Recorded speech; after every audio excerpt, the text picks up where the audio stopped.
Welcome again with another video. So let's get into it.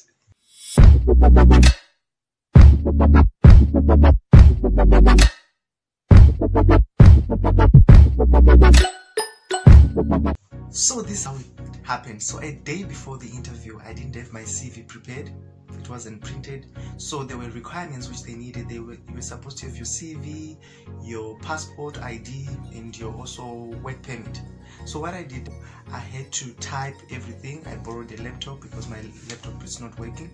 And after that, everything was ready. I was prepared for. I was practicing, looking at the mirror. You know how you have to do when you're attending an interview. Like you have to look at yourself, be confident, be with that thing, pretend as if you're talking to the interviewer and all that stuff. So that's what I did.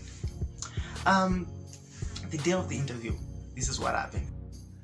Good morning. So it's actually like 10 past 5, and I already bathed, and now I'm preparing for me to go to my interview, and everyone is too fast asleep. I'm gonna take this off as soon as, so I'm just wearing like a black. So I'm so excited. Also, and I don't know how I'm feeling now, so I'll let you know as I go. I was so scared. It was dark. So and then I started walking alone. Luckily there were like two gentlemen who were heading to the taxi rank because I was going to Cape Town first. The interview was held in Camps Bay. So I was supposed also to meet a friend of mine so that we can go together. Currently now I'm waiting for someone so that we can go together, but it's a little bit dark now. It's around 7 past 6 a.m. And I'm feeling fresh. I'm not yet tired. So the first taxi, it was full. So we took another taxi and then we went there.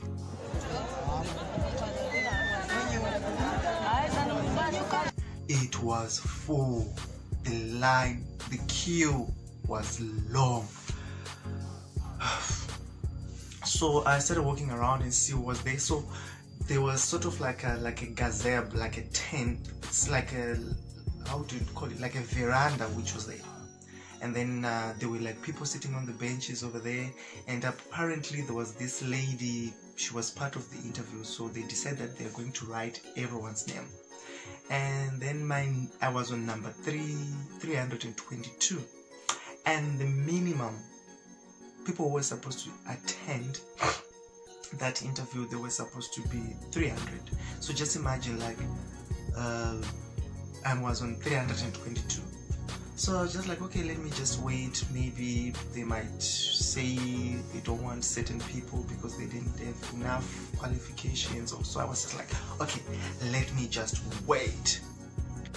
So as we're waiting in the queue, there was this gentleman. He was a white guy. He started taking pictures of everyone. Like, I don't know if it was a picture or a video or something. That's when I knew that the shit is about to go down. I started seeing Ramaphosa. Like, this is how Ramaphosa said. No gatherings of more than 50 people will be permitted. Among others, this includes... And I was like, damn, Lord have mercy, the police is going to be here. We are on quarantine, and then the minimum number of people were supposed to be there. There's supposed to be a gathering of 50 people, depending on this place. And we have more than, I think we had more than 700 people or so. There were a lot of people who were standing in the queue. People were pushing each other, and the weather that day, it started raining. So it was like a small tent. People were squeezing each other. It started raining. Apparently I was on the edge, and all my back got wet. People, they was like, wow, yo, you know how commotion it be. Like the South Africans were like, yo. The Zimbabweans were like, my way. The Congolese were like, boy, let me, you. It was a commotion. And after that, it stopped raining, and people, they were just like, okay, are we gonna make it? We don't think we're gonna make it. And then as we're standing in the tent, we didn't know that the people who were in the queue, they went to another tent where the interview was taking place.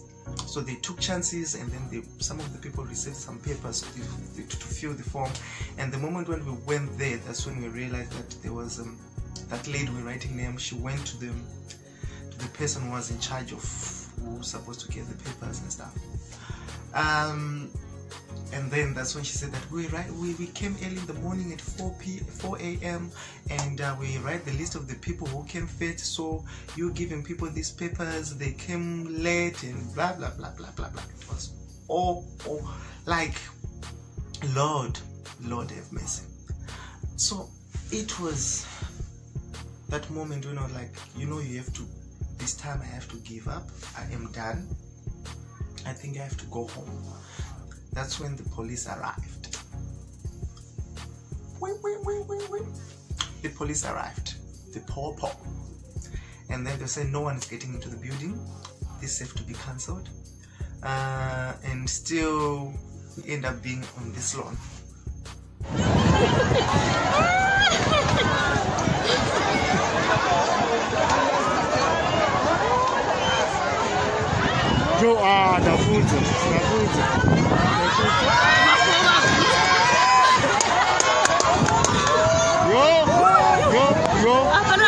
People were shouting, and the person who was supposed to distribute the filling forms so that you can able to be called for an interview, he decided to give those ladies who were writing names, the part of people who were getting into the interview, to give papers. So they're calling names, and then they call your name, and then they say, show us your identification, whether it's your passport, asylum, or ID or driver's license, whatever you have.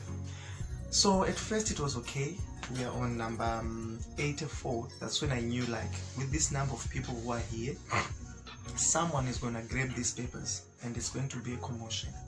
So apparently, as they were calling out the names, there was this guy who came from Norway. He just grabbed the papers. He took one paper, threw the other bunch on the grass. It was wet. People, they were fighting. Someone is grabbing someone's ass. Someone is grabbing someone's bag. It was all over. It was a commotion. And I was like, Lord, I don't think this is my time. This is the time when I have to go home, sleep. The police was there telling people to go, and I was like, okay, friend, let's go home. We've tried our best. If our best is not enough, we'll see next time. So as we were leaving the area we were having an interview, it started raining. We went to the bus stop, and then there was also a queue.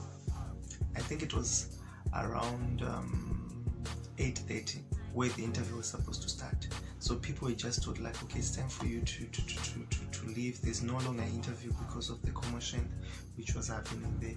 So that's when I decided, like, okay, it's time for me to go home. And I was so disappointed because I woke up early in the morning, and I was wishing for the best. I was hoping that I would get just an interview, like, to see how it is. After quarantine, you'll be rusty. You actually want to get a job. That's what I was hoping for. Like, this is my chance for me to get a job. This is my chance to start again. So I was wishing for the best. Like, I have to get this, but everything happens for a reason. So we went to the bus stop, and then we end up taking another walk, almost like 5 minutes to go to the main bus stop where you can get a taxi because it was so crowded. And apparently we got into a taxi and we had to go. We went home. So this is how it happened in my quarantine experience. It was hectic. Everyone out there is looking for a job. Everyone wants to get something to do. And you know how it is. If you're in a foreign country, it's actually stressful. It's more stressful. And there are no jobs. Lots of companies have lose a lot during this quarantine. And there's a lot of unemployment. Like everyone wants to go back. Everyone wants to go back to work. Everyone wants a job.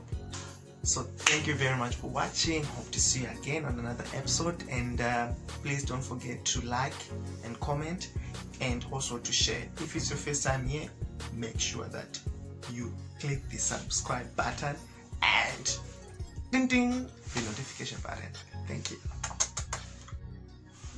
You have to look nice when you're doing your videos and stuff, so that you glow. I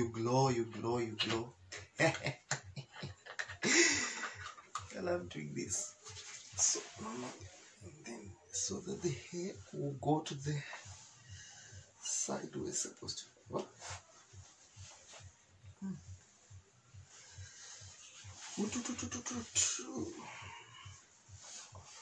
1 2 testing. 1 2 testing. 1 2 testing.